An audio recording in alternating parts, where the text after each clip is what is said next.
Hello everyone, সবাই কেমন আছো? আশা করছি সবাই ভালো আছো। তো চলে এসেছি আবার একটা নতুন ভিডিও নিয়ে। তো ভিডিওটা হচ্ছে একটা পুজোর, মানে আমাদের পাড়ার কালী পুজোর। তো আমার ভিডিওটা দিতে একটুখানি লেট হয়ে গেল, তার কারণ আমার শরীরটা খুবই খারাপ ছিল, তার কারণে আমার ভিডিওটা দেওয়া হয়নি। তো আজ আমি ভিডিওটা পোস্ট করছি। তো তোমরা আমাকে অনেক ভালোবাসা দিয়েছো, অনেক আমার পাশে আছো, সবাই আমার পাশে এইভাবেই থেকো, প্লিজ সাপোর্ট করো। আর চলো আমাদের প্রতিমা দর্শন করিয়ে আসি একটু। তো আমাদের প্রতিমা চলে এসছে, আর এখানে হচ্ছে বাতাসা ছড়ানো দেওয়া হচ্ছিল। আর আমাদের প্রতিমাকে দেখে নাও কত সুন্দর লাগছে, মানে নিয়ে আসতেই আমি এই ভিডিওটা করেছি, তখন সাজানোও হয়নি মাকে। আর এখানে একটু মানে ঝিকঝাক আলো দিয়ে সাজিয়ে দিয়েছে, মানে ডান্স হবে।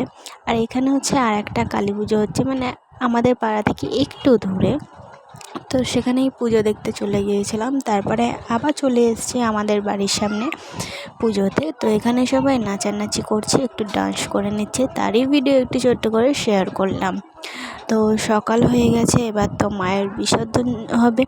তো আমাদের বিসর্জন হয় উলুবেড়িয়া কালীবাড়িতে। তো তোমরা সবাই জানো উলুবেড়িয়ার কালীবাড়ি। তো দেখো মায়ের সঙ্গে আমি একটা ভিডিও করে নিয়েছি, কেমন লাগছে অবশ্যই কমেন্ট করে জানাবে। তো এখানে হচ্ছে আর একটা ঠাকুর বিসর্জন, তাই জন্য দুটোই ঠাকুর একসঙ্গে আছে, আমাদের মাও আছে আর একটা মাও আছে। তো এখানে এই লেভেলের ভিড় হয়েছে, আর মাকে কি সুন্দর এখানে ঘোরানো হচ্ছিল, তোমরা একবার জাস্ট দেখো, অসাধারণ লাগছিল। দেখো এটা সবার ক্ষেত্রেই হয়, মা আসছে আসছে ভাল লাগে, মা চলে গেলে সত্যিই মন খারাপ হয়ে যায়, তাই না? তো চলো, কিছু করার নেই।